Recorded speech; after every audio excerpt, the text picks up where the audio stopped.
Hi, my name is Andrea Soto. I'm 15 years old. I'm a sophomore at Lamar Academy. I play varsity soccer for McAllen High School, and I play club soccer for South Texas Dynamo.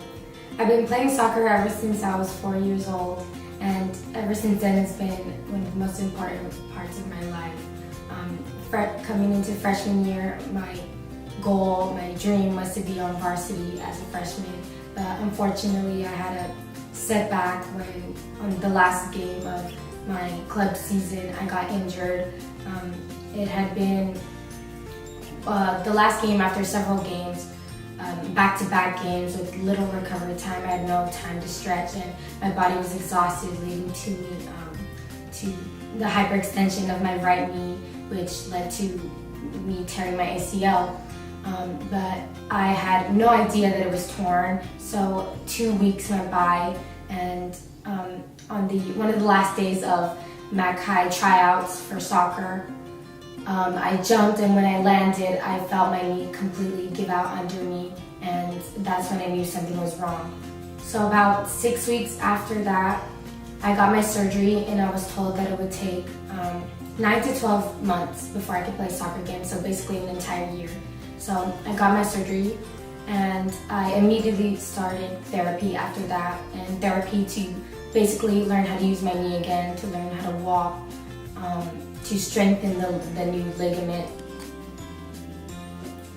During my time at therapy, I noticed that there's a lot more female athletes coming in than male athletes who had torn their ACLs, and I later learned that that was because females do have a much greater chance of tearing their ACLs due to their biomechanics and the anatomy of our bodies, the difference. For example, women's knees are much more flexible than men's knees, so what that means is that we are prone to hyperextension, and our hips are also wider than men's hips, which means that can cause our knees to sort of move inwards during, like when we land or doing certain movements, which is very dangerous. It's very high risk for ACL tears. This caught my attention because during the Mac High soccer season, there was about 3 or 4 girls that had torn their ACLs, and I realized that the coaches were not doing much to teach us and to train us like females are supposed to be trained. In the weight room, we were trained like football players, not female soccer players. For this video, I put together a series of exercises to do before a game, after a game, or just at home to help prevent ACL tears. One of the best and easiest ways to prevent ACL tears is by having good posture. This is an example of bad posture, and that is an example of good posture. Having bad posture and slouching increases the risk of developing movement dysfunction. If you slouch all day, you slouch when you play.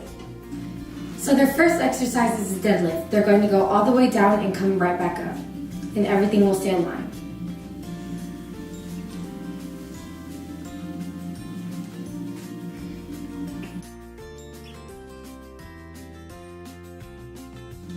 The next exercise is an air squat.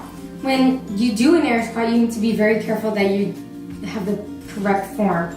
When you go down, your knees cannot go inward. You must push them outwards. You must have good posture when you're going down in a squat, and you cannot drop your knees. You have to start by dropping your butt.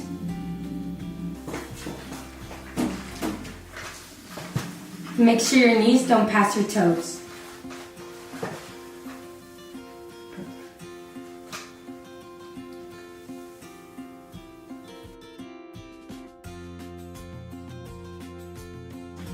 This next exercise is a sit-to-stand chair exercise. It is very important not to let the knee come inward when you stand up.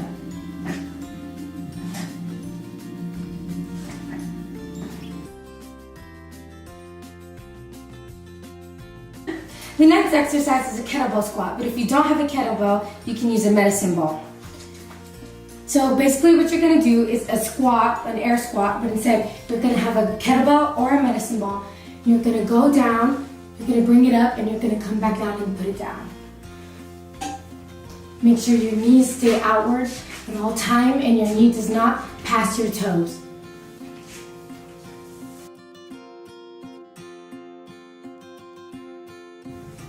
And the last exercise is a single leg movement.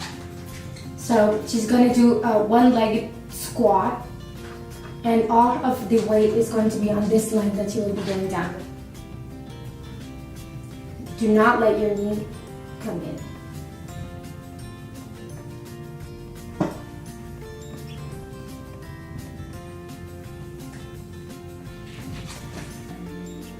Hopefully these exercises will help you prevent ACL tears and keep you off the bench.